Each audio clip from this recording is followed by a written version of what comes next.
a lot of the furniture that you see at these retail stores, we saw 5 years ago, and it's just starting to trickle in. We've got so much more access to what's out there than what the general public can see. G'day guys, welcome to the MTDC Lounge. This is a podcast that breaks down everything you need to know about designing and building your ultimate home and what to expect. Whether you're a DIY renovator, a budding developer, or everything in between, we'll dive into the building journey, touching on what to expect, what's next, and how to go about it. We'll hear from a heap of experienced consultants and trades about all aspects. So let's get stuck in.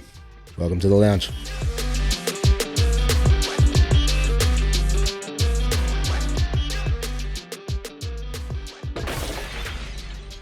G'day guys, and welcome to another episode of the MTDC Lounge. You're here with your host Matt tonight, and just before we start, if you haven't liked or subscribed yet, please make sure you go down and press the link. And for today's app, we've got Brooke from Hunter Interior Designs. How are you going? Hi, good. Thanks for having me. No, thank you for coming out. Brooke, I've been looking forward to this app. There's lots to go on, and particularly with your expertise in the industry, and I want to present you to everybody that kind of watches and listens. Yeah, wonderful. Thanks for joining us. All right, so let's start off. How long have you been in the industry? How long's the business gone? Yeah, so Hunter Interior Design turned 14 this year. Wow. So pretty much ever since I was about 10, 11, I knew I wanted to be a designer. Followed the steps. I've got a building background with my family, so went through, finished year 12, loved DT, arts, everything. Yeah. And then studied my Bachelor of Design down in Sydney. And then was doing work experience at a commercial architect firm down there whenever I could. And yeah, I just kind of grew into what it is today, moved up to Newcastle and worked for another designer at the time and saw a bit of a gap in the market and went for it. Yeah, nice one. Well, 14 years is a massive stint, so congratulations. Yeah, thank you. It certainly changed a lot in that time. Yeah. So that's an excellent segue, actually. So how have you noticed that, I guess, the interior design world has changed over this period of 14 years? People are coming up, people are leaving, all that kind of stuff. Yeah, so when I started, it was, I guess, you had an interior designer if you had a commercial project. That was a no-brainer. In terms of the residential side, people weren't yet fully sold on it. So that's definitely grown over the past, I'm going to say, 5 to 10 years. So we're kind of coming in a lot earlier than what we would have before. So clients might have got us in, once they've got all the plans and everything done and they're just wanting the finishes or they're just wanting the furniture side, whereas nowadays, like ideally we'd come in when you're starting the planning so we can look at the layouts and make sure, we've got everything where we want it to be and it's as functional as possible and, can we include additional storage here? We want some feature lighting. Can we push this window out to turn into a bay window? So there's a lot more, I guess, collaboration. Right? Collaboration with the client and us and the architect or draftsman. Yeah. So we've heard countless times through all of our guys who've been on the podcast, they're saying, hey, communication is key and we want to get involved as soon as possible. And it's becoming really apparent, as time's progressing, that everyone's got a good position in the process, and an interior designer can make or break a good space, and it's great to know the team that you've got. Absolutely, I don't think you can have a successful project without having a successful builder and successful designer as a team. Yeah. Cost is a massive thing with clients, and when we're including all of our trades and services early on and getting a good team, spec homes, it's really super easy because they have the whole team there. But when they're doing that custom design, it's a bit of a chicken before the egg situation. How do we get everybody? How do you trust everybody is in that circle? And I think having a group behind you is fantastic. How have you found navigating, I guess, finding the teams that you work with? Yeah, so again, having the business for 14 years, I've been able to put together a bit of a dream team of my own. Yeah. So whether or not, the clients might actually come to us to begin with for a renovation, and then we've also, got our subcontractor architects and draftsmen and then builders, so we can then work together, get everything priced together and make sure it's all cohesive from the get-go. In terms of designers' pricing. So I guess the clients have got in their mind, if they hadn't come to us previously, they know they've got to pay for the plans through the architect or draftsman, and then they've got all those other associated fees. So your DA, all that fun stuff. Yep. And then they start thinking about the interior designer, and then they kind of see our fees, and it's obviously a little bit of a shock to the system until you educate the clients on how much influence we actually have over this. And at the end of the day, we want to make sure we are designing a home for them and their family. It's not just a show home that they can't live in at the end of the day. It's just pretty. It's got to be functional and aesthetically pleasing. Absolutely. And I think part of the designing process, outside of the DA and all the gross stuff, the making it look pretty, you want to have people who know what they're doing, and having such a team like yourself, or a good designer behind them will have that flavor in the house. So having everyone together and being cohesive together will give ultimately a great design at the end. Absolutely. Yep. Do you find that over the last 14 years, obviously the designs have changed, but do you find something that's constantly reoccurring through over those 14 years? Going to say no. Nothing. Not reoccurring. I feel like the clients are getting more and more educated in terms of the products that they're putting in their home and what they're after.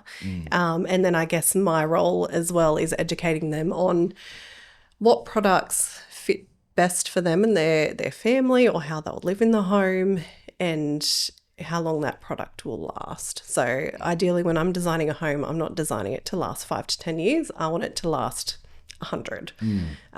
So it's just educating them on, if we spend a little bit extra money here, it'll save us in the long run. So it's just trying to be a little bit smart with, where we're throwing budgets, or trying to, I guess, soften the blow when they see that final price come through on the tender. Yeah, absolutely. Yeah. And how do you kind of get as much information from your clients to give them that design?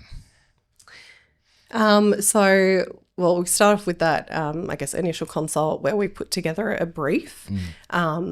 We go through numerous questions when we sit down and have a chat. And then I've also got a design homework, which is a bit of a guide I send out that I guess touches on the style and all the pretty sides of the interiors. But then there's also questions in there, are any of your children asthmatics? Are you asthmatic? So we can really nut out what products we want in the home for them. So well, they're massive points. If you've got a kid, there's always going to be crook from certain materials and things like that. It's a massive question, and quite frankly, probably one that's overlooked a lot. So that's an awesome question. Yeah, you've got your low VOC products, and I guess every client's different. They all, I guess, have a focus when it comes to the interiors. We've then also go into, are there any disabilities in the home? Do we need to design for certain disabilities? Are there any neurodivergent children? What products can I use to enhance, the livability of them and their room? So there's just so much. There's so much. Like right there, the value is, these are things that, everyday people won't think about. And that's as part of it, as part of a designer's job, it is our job to think of everything. Absolutely. Over the 14 years, I'm sure you've seen a lot of people come and go, and you would understand a good process, and you'll understand who a good designer is and who isn't a good designer. In your opinion, how would you capture that yourself? Look, I've got, I guess, quite a polarizing take on that. Look, there are so many wonderful, famous designers out there who aren't educated. They don't have the backing of a degree, which is fine. But me personally, I've always been really strict on the fact that, I've got a bachelor's degree. I'm forever trying to, enhance my knowledge with the design field. So that's probably one really strong point. And I also feel like that's why I've been in business for so long, because I've just got a little bit more grit. And I'm more, I need to pay back that HEX. No, we can take that crazy out. But no, it's just, I think at the end of the day, we are working with clients, largest financial decision. you'd want them to have full trust and belief in you. And that's just something personally that I've felt for many, many years. Yeah, absolutely. I mean, you've got the experience and the degrees and the on-site knowledge, plus having the family backing you, of course, is definitely, it gives you a good foundation into what to expect. One of the things that I do find, even on our side of the documents, we get a lot of oh, that looks great, but how are you going to build it? Like, there's always that question. There's that cantilever who's going to cause you a whole bunch of grief, and it's going to cost you a fortune in engineering, and it's going to be very similar to the interior design space. If you're always going to have people who learn it at some point, but it takes a bit of experience on site, and I guess even years of absolutely and I think there's even things now I might design, and then I sit there with the builder and he's like, Brooke, this is going to cost XYZ. How about we look at this option? And then we'll go down that route. But I've just learnt that we could do that. So it's forever learning, honestly. Yeah. Cost mitigation, obviously, there's always going to be that level of, I guess, compromise, I suppose, between price and product. That's right. And I guess when you have the experience, as you would, you'd be able to at least pinpoint the direction that they're going, which would give you a good result. Yeah, as long as we still have that design intent there, I can probably pick another 3 options, which will give us a similar feel or aesthetic and function. But at a different price point. So in your industry of interior design, there's no governing body. There's no policing system where you'll get what you're paying for. So how would you warn clients or people who are coming out to keep an eye out for a bad interior designer or a good interior designer? Yeah, look, it is really, really difficult, especially now we're in this huge social media smoke and mirrors, I'm going to call it, phase. 3-day turnaround. If you've got a beautiful Instagram, you must be a fantastic designer. That's probably one of my bigger bugbears. So whenever I have that chat, it might just be a clarity call that comes through. We really go through, again, the education background. We've got insurances, so you want to make sure that your interior designer is actually insured. And you want to also know that they actually have been on site before, and they know how to work with the team, and they know how to, chat to the trades, mitigate things, because it's not, we can design something on paper, we can have the chat with the client, but at the end of the day, we also need to know how to problem solve on site with numerous trades and numerous bodies before, the client even finds out.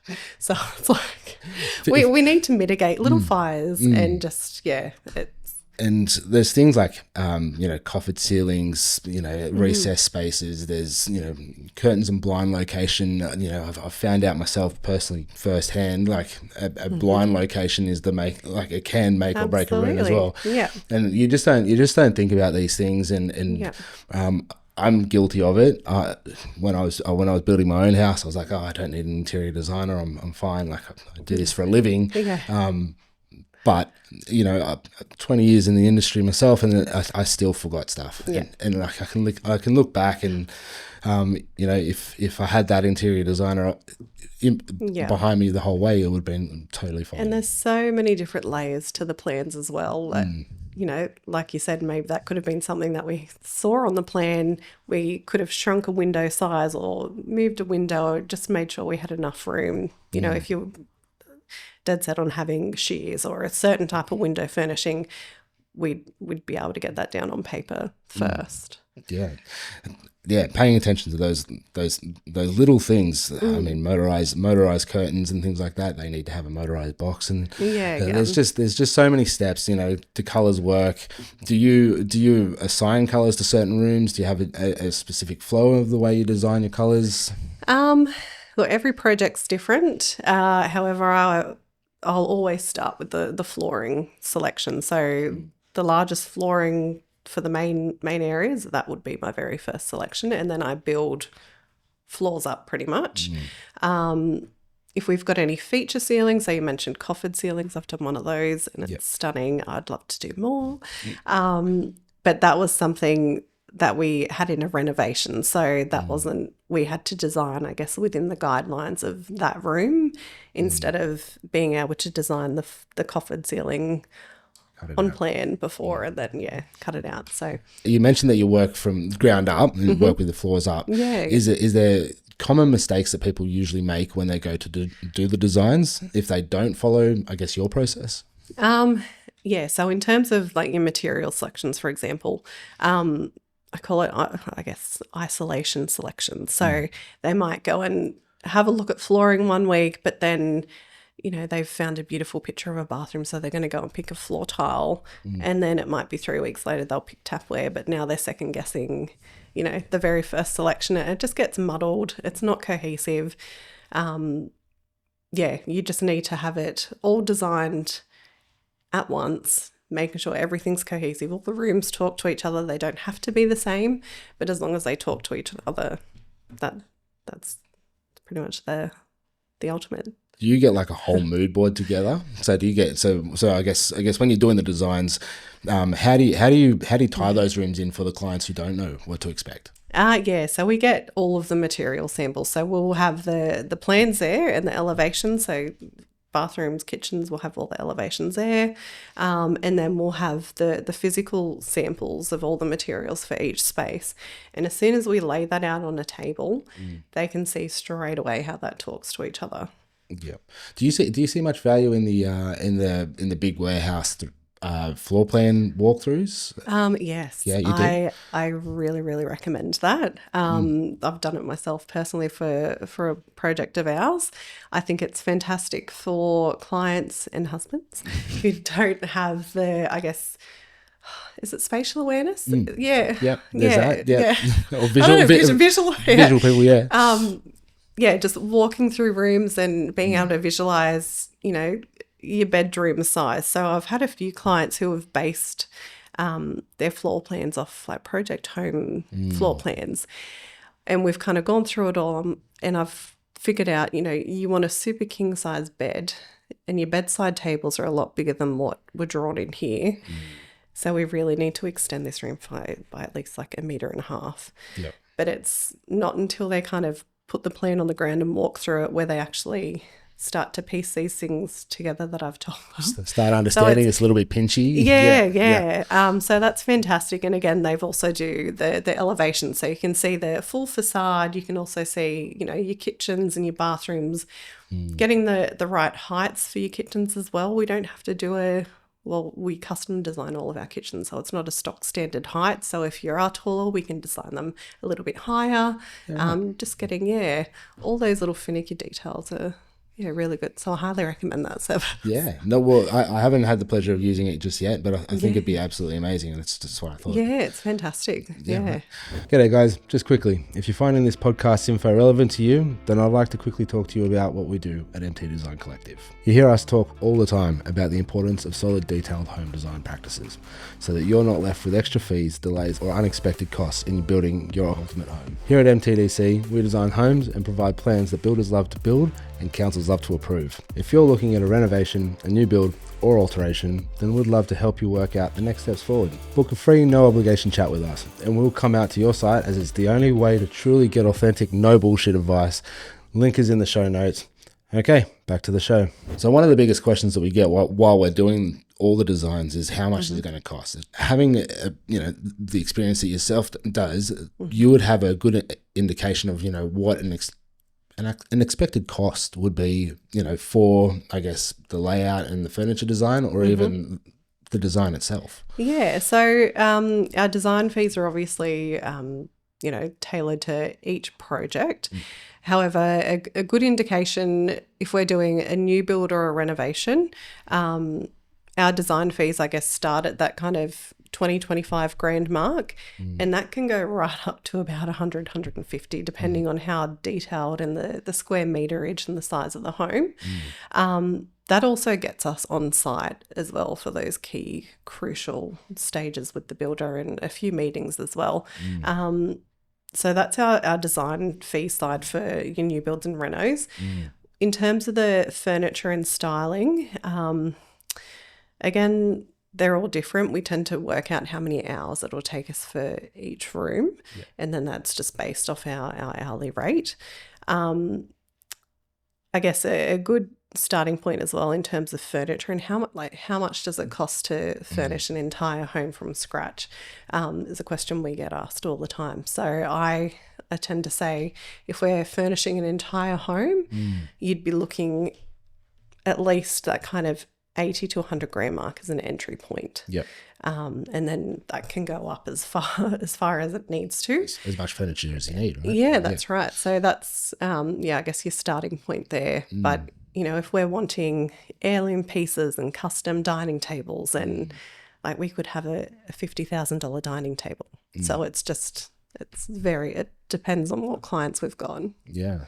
So just with that, I assume that cost shock is probably pretty prevalent in your industry. Yeah. What are the things that clients should be looking out for, or at least be flagging with, just in case they start falling down that trap? Yeah, look, we always have the money chat straight off the bat. I don't think you can design without having a budget in mind. That's just silly in my opinion. So we've always got a budget that we're working towards, or it might be a little bit flexible. But yeah, as long as we've got that budget to start with, we don't have that big cost shock towards the end.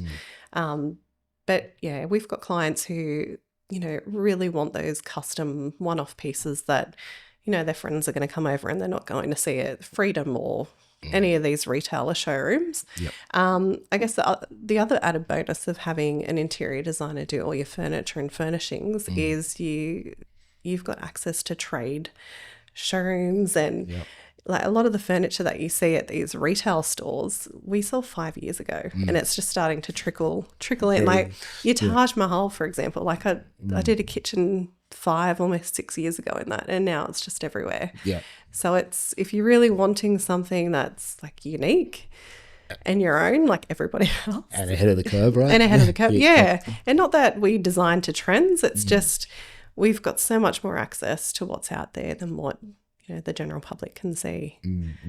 What can a client kind of expect from a furniture package that you'd usually offer? Yeah, so with our furniture packages, we cover everything. So literally every single item in that room. If it's a renovation, we'll still pick your wall colours, wallpapers. If they want a coffered ceiling in that room, we'll draw that up. So literally every finish in that room, we will design and specify, price up, and then we'll also install. So we call that our turnkey design service. Does your internal interior design just stop at the interior, or will you offer? I probably do just as much in exterior as I do interior, and then I do like to kind of go into the landscape design as well. All right. I love it all. Yeah. So how can you warn people, or at least advise people of how to keep to a budget? What are your 3 best points to keeping to a budget? To keep to a budget. Yeah. I guess we know the key areas that will take our budgets, right? We know it's the kitchens and the bathrooms, and then I guess the overall finishes and fixtures. So we have the chat, the flooring is obviously the largest area of the home. We have a chat about, what product best suits you, and we'll have a look at a few different suppliers and obviously get pricing for everything. And then, same with kitchens and bathrooms. We can specify natural stone, but at the end of the day, if we've got to go for something a little bit cheaper, we start looking at engineered. But as long as we've still got the design integrity there and it's still a product that will last for the foreseeable future, that's fine. Is there any hints or tips that you'd give anybody to give them the cheaper option? So let's say they want the stone, and then you've got the 40 mil inset. So we just worked on a project recently where we had a tight budget for a kitchen reno. So with any of our designs, I'll always give it a minimum 2 option. So we had one option which is, I guess, ticks all of our boxes, and then we've got a second option where if we've got to start, scrimping and saving, maybe we opt for a different finish along this wall it might just be a melamine flat finish, and then we can, bring in your profile doors just for the island, or there's a few different ways that we can play around with, kitchens, bathrooms, tiles. Like the options are endless, but it's just having the knowledge that it's out there, and that's right, and the pricing of it. Finding those trades and finding those, because there's so many people who make different colors, different types, particularly around tapware and things. There's a million different tap manufacturers, and you can get them from overseas and all the bits and pieces, and buying the right material and the right product for the right price. And obviously the cost thing is a massive thing at the moment. Everyone's super budget conscious. So, at the end of the day, where we can help them save some money and leaving them with a good taste in their mouth at the end of the job is always going to be amazing. Yeah, absolutely. As soon as they see that you've come in under budget or on budget, you're the best person ever. It is one of those things that you just love to hear, right? Like you try so hard, and then if they make that budget or come under, then it's just like, yes, fantastic. It's such a good win. And I guess another just coming off that question as well. With everyone being budget conscious, I don't know if you've had much to do with like AI and people shopping materials and things like that. So I think we need to really touch on, product warranties and things like that, which people might not necessarily think of. So if they can see a product which looks similar, acts similar, but it's just like a sheep dressed in wool's clothing. Falls apart a lot faster. Yeah. So it's again, just educating clients. The amount of times that we get a picture through from ChatGPT or something like that and say, hey, this is kind of what we're looking for. How do we get this? I can only imagine that you'd get it a million times. All the time. do you think the AI has an actual position in the industry still, or do you think eventually it's going to start taking over a little bit more? Like how do you see it working, I guess, in the industry? Yeah, look, I think it's a great benefit to the industry. I think it's a good tool that we can use to render our designs.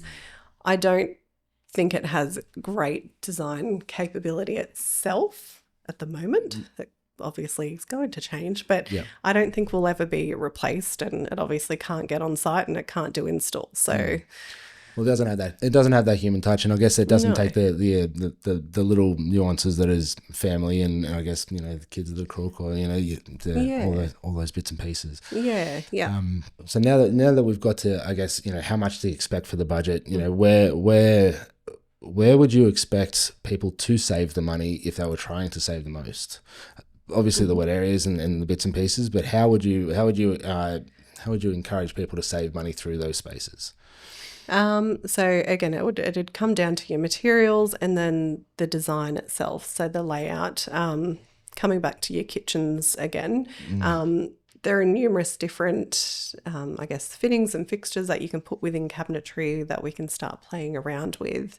There might be cheaper options for your pull-out bins and things like that. Like there's just so many little ways that you can save money with them. Bathrooms, again, it comes down to educating the clients on the materials and whether or not they're happy to make that change, or can we save that somewhere else. So, they might have their heart set on a natural stone in the bathroom, which is fine. It just means we've got to try and find that budget somewhere else. I have a few hot questions for you though, because I have a few opinions about them. How do you feel about the freestanding baths? I personally love them, but you need to know that depending on the style of them, you could possibly see the floor wastes under them if you're going for something on a foot. They are a huge pain in the ass to clean behind. They look pretty, not as practical as other options out there. I do love the back to wall bath, so you've at least got that silicone. That's right up the back. So you don't have to worry about any of the water going behind it, and you still get the look of a freestanding bath from the front. I completely agree. I've got a freestanding bath, and just trying to get under there and clean it is just is an absolute nightmare. How do you feel about basins on top of the bench or below? I like the look of them on top. Practicality, they are a huge pain. Yeah, same problem. Same problem. You've got your cleaning, and then it's just also something else that you're kind of hitting your hair straightener against, or you can't sit. You know, you might have your makeup bag kind of encroaching on the top of your sink, but you can't really have that if you've got a basin sitting on top. But again, I hate that. Yeah. I mean, a makeup bag. Where would you put it? And my hair straightener. I know. It's crazy. All the things you need. So, the offset basin or center basin? Look, I am really anal with symmetry. Yep. And that's a personal thing. So I'm centre. Center. Yeah. I do feel like maybe it's a little bit trendy going offset. Yep. But then that could just be me being anal. So. Do you recommend sinks in island benches? No, I do not. No, you don't. No, I do not. No. Yeah, wow. I just think it really breaks up that workspace, because if you think about our kitchen layouts and designs, you might only have, 900 either side of your cooktop along the back wall, and then you've got, depending on your island size, you might be lucky enough to have a big large island. But if you've only got one which is 2.1 by 900, like tiny little dicky island, you don't want to have a sink in that. So I think if we better utilize the floor plan and the footprint of the kitchen, it'd be much better. Do you recommend a specific size between your benches? Yeah. Look, I know the industry standard's about 900 to a metre. Yep. I prefer like 11 to 1200 personally, especially for those homes that have got kids. You've got kids running around, you're cooking. Yeah. It's just functional. Just dodging them all. Yeah. You can turn around and not run into somebody. Do you hold much weight in the kitchen triangle? I don't think you should hold as much weight as what everybody thinks you should. Our kitchens aren't ginormous. I think you can manage a few extra steps to get to the fridge. It doesn't have to be a perfect triangle. Yeah. Tiles. Are you big with the big tiles, or are you shooting for the smaller ones? Are we talking like main living rooms, bathrooms, anything? Well, more bathrooms in this particular case, but I mean, because it's hard to tile the living spaces in the kitchens. It'd be tricky. Yeah, look, I am a huge fan of epoxy grout. I know, tilers absolutely hate me for saying that. But if you're putting tiles through main living areas and even in your bathrooms, like it's just so much easier to live with. They're watertight as well. It's just, I think they're far superior. Yeah, right. So that's something I push. In terms of tile size, with all the recent changes in, our waterproofing and levels and things like that, unless you want to have ugly cuts through all your tiles, maybe we can kind of bring them down a little bit. And so there's a lot of rules coming through the NCC at the moment that's going to benefit that. The NCC guidelines are covering things like the splash tests and things like that. But I mean, I know there's a particular rule, particularly in the QBCC, the Queensland Building Code, that as long as they've got the overflow in the basins or in the vessels themselves, you don't need a floor waste. You need the floor waste inside the shower space, but overflows on your basins and things like that, you can get away with it. Okay. What are your thoughts on that? I like it because then you get to have your big tiles. And I think I'm a big tile person. And for feature tiles, I'd do a small tile or something different. And but I think just it's a good contrast. Personally, that's what I think. You've seen a lot of jobs over the last 14 years. Have you found that I guess the process between when you first meet the client and the end of the job, do you find that it's starting to shorten? Do you find that with all the bits and pieces and with everybody getting involved, do you get a quicker result out of the process? Yeah, definitely. So look, I think the longer you take at the start in the design phase, the quicker everything else comes. So I think as long as we've got the design mapped out, all the selections there, the builder can then price the tender to those selections. He's not having to do any rework. And then we get everything else kind of through council and all of that. And then we're on site. It's a much quicker process than kind of piecing together different, services and things like that. So how do you find that you deal with any on-site changes structurally? Because obviously you have to go back to council if it's too bad. But how do you recommend clients, actually probably a better way to ask that question, how do you recommend clients be aware of things might be changing and they would have to go through the process? If there is a variation, I think it comes back to the builders in your team, because I feel like a lot of foresight can go into a renovation, and as long as we know there might be something there or something underlying, and we have that discussion with the client so they know it could possibly, be something that we've got to rework, or, we might have to allocate, a budget to that, they're fine with. It's just, again, having that communication and open discussion about, yes, we're renovating. It's not straightforward. There will be things that pop up. As long as they understand that, which they do, it all still runs smoothly. A hiccup pops up and we just keep going. Keep going. Just fix it and keep going. Do you find that there's a lot of miscommunication through the builder and the designer, because one's working with pictures, the other one's working practically? Do you find that the miscommunication is there, and the designer's ideas aren't being presented, the builders aren't picking up where they're putting down, and I dare say you'd probably be the middle person in the space. Yeah, definitely. Again, it comes back to your systems and processes. So I've had a long time to really nut out the best process for all of that. So I've got obviously my scheduling system, and we've got QR codes on site, and all of our plans are there.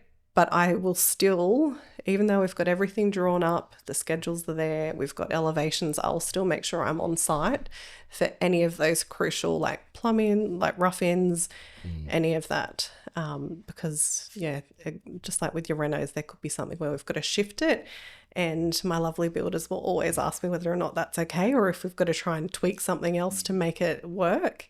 Do you find that you work with standard heights for your tapware and your shower heads and all your bits and pieces? I use that as a guideline. It comes down to the client. So like I was saying with the kitchens, if you've got a taller client, we obviously want to raise that shower head if we can. So everything's completely custom. Do you rate the shower rows, or are you a rain head kind of designer? Practicality, you need some type of shower rail. You can't clean a bathroom otherwise. In my own home, I've got our ensuite has got the lovely rain shower heads, and then the other one's got the shower rail, and like our ensuite is a pain to clean. Practicality wise, shower rail, or at least have a handheld shower within your design for that space. Absolutely. Well, I don't have to worry about my hair going curly because I've got none. But yeah, we do. We have a handheld, and we've got the shower head, and I think it's fantastic. I think it's absolutely amazing.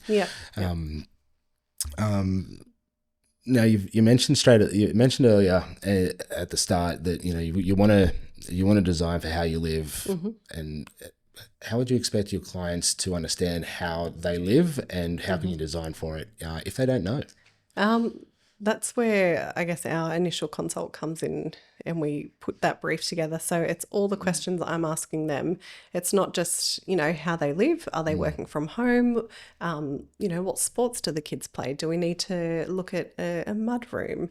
Are you having any more children? Is it like there's so many different questions that we ask to form a brief before we even get to the planning side. Is there a space that you jump straight to, like when you're designing with the client? I'm always straight into joinery. I find, joinery and lighting are probably the two most important areas within a design, I find. And I've always, even just having a chat with somebody, I'm, painting something in my head. I've got the wheels are in motion for something. I think they're two really key areas. I assume when you have a client that you're not if you've just met the client and they go, hey, listen, I want coastal. Okay, straight away you got whites, creams, browns. But how do you start to break that down and say, well, it's not actually just coastal anymore. You're kind of looking for vintage or whatever it might be. I've literally got a PDF purpose built for this because somebody's coastal could be someone's Hamptons. You're then looking at these images and then nitpicking. It's I actually really like the linen or the the the rug, the transitional rug in this and a few other things. I'm like, well, we're not in coastal now. We're now moving into transitional design, but we're in a lighter colour palette. Yeah. We're just decoding. Yeah, and it's always the best when you get like a picture and you go, okay, what do you particularly like about this design? And then it's like, well, actually, I just kind of like, and they would point to some ridiculously small, obscure detail. Of, oh yeah, I just like that tile feature right in that back corner. And you're like, okay, what else about this photo do you really want? And it is 100%. And from where you are and from where we are, we definitely we have to break that down. Like, you want this, okay? Well, then we'll just start slowly working through it, and then all of a sudden, like, it starts rinsing out. The best times when we have those conversations with the clients, it's like, okay, well, what do you like about this picture? If you want this from the Pinterest, what's nice about this? And they're like, I don't know. I just really like that. Yeah. That's the best one. Like, okay. Yeah, and I think it just comes down to the fact that they obviously don't have the same language that we have. And then I guess different tangent as well. That is the benefit that the client has with the hiring a designer, is that we can break down that language of, builds and renovations and have that discussion with them, whereas they don't have to go straight to the builder and just feel like everything goes over their head. So we can kind of break it down in a little bit, an easier to digest It's a lot to think about. It's a lot and if they don't have those steps, like for us, they've got us, the designer, and then they've got the steps through the subcontractors, the engineers, the basics, the planners, all that kind of stuff, and they slowly take those steps through, and then once they get the OC, they go, right, what's next? And you go, once they get the construction certificate, the CC, they go, righto, what's next? And then you go, here's your builder. Your builder's like, what curtains, what tiles, what carpets. That's right, and it's just overwhelmed. Like they don't know where to start. Even just, how do you want this tile finished? Do you want a mitered finish? Do you want, it's just, there's so thousands of decisions that we make on site that they wouldn't have even thought of. No, the cornices, how do you want to finish the skirting, all that kind of stuff. And door hinges, I want brass handles, but I haven't thought of the door hinges. It's just, do you want them to match? And then all of a sudden you're going to have brass handles and you're going to have chrome door hinges, and you're going to pick it up every day. But 100% by the time they get to CC and to the builder, I feel for the builders that they get that decision fatigue. They don't want it. They don't want to go through this whole process of choosing colours anymore, and then it's like, oh, I've spent all this money on the plans, and now I've got to spend more money on this, and it gets pretty wild. It does. And I don't know if we're still recording, but I have actually designed this program. It's a builder assist program, so it's where they kind of come to us directly when they've literally been given the plans, and the clients have said, yeah, I want you to take the job on. But they don't either have the time or the scope, or they just want somebody to come in and do all the finishes and fixtures for them. We just make their life so much easier because they don't have to worry about, again, the decision fatigue, variations, or if we come in and, the client had originally specified something which isn't available anymore because we're, realistically 2-3 years down the track, because your new builds, they don't happen overnight. Sometimes they are years in the making. So it's that's a massive thing, actually. Nobody really talks about the fact that things actually go out of fashion. They leave the market because they don't get bought anymore, and it gets rinsed and repeat. Honestly, I spend a lot of my time making reselections. It's Well, anecdotally for myself, we bought, and so when we were building our place, we bought this specific door handle, and we're like, we really like this door handle. It's come metal grey. It had a nice shape, all that kind of stuff, and then it changed mid-build, and then we're like, now we got to go find another. We hunted everywhere for these last door handles because we only needed, I think it was like 3 more. As a matter of fact, we to this day do not have a gunmetal grey bathroom lock handle because there's none left. And so we've just put a normal handle. The good news is we found all of the handles that we needed, but we missed out on a few. But it's just one of those things that I just didn't think about. That things go out of fashion. So So it's huge. pain in the butt. Yes, yeah. That's why we don't ever clock off. We are always thinking about our clients' work. Yeah, always paying attention to like materials and things like that too. Like I always find like I'm not even in the interior design space. We leave it to you, but it's like always got to find out what's the next material. Always got to find out what's coming out. It's like we probably have a whole different episode on this, but the whole, like the zero silica and the bench tops and just these companies having to come out with these finishes so quickly. By the time they come out, they've already had to discontinue it because of some reason. So like we've had one project where we had custom joinery all finished in this one beautiful finish. 3 months later, we went to go and finish the second part and it's just been discontinued. Oh, no. But it was only just released. So it's like, I'm constantly thinking, what are these new products actually like? And I'd love to see them in, 5-10 years time. So I'm still very hesitant to put these engineered products in over natural. Yeah. Oh, I got engineered tile. Love it. I've got a dog that just absolutely rips apart and everything. But she, fantastic. No scratches or anything. But no, it's you definitely have to keep up to date. You have to keep up to date with the fashions. You have to be aware of what's coming in and out of stock. You have to be a translator for your clients and the builder. You have to be the middleman at some point. As a designer in the industry, it's tricky to make sure that everybody's happy, particularly your lining. And even just like coming back to your flooring and your tiles, knowing that at the end of the build and the handover, like I want these clients to have, at least 2 boxes of extra, timber planks and, we need extra tiles and just knowing that we've got to order a few more so that, that's future-proofed for however long.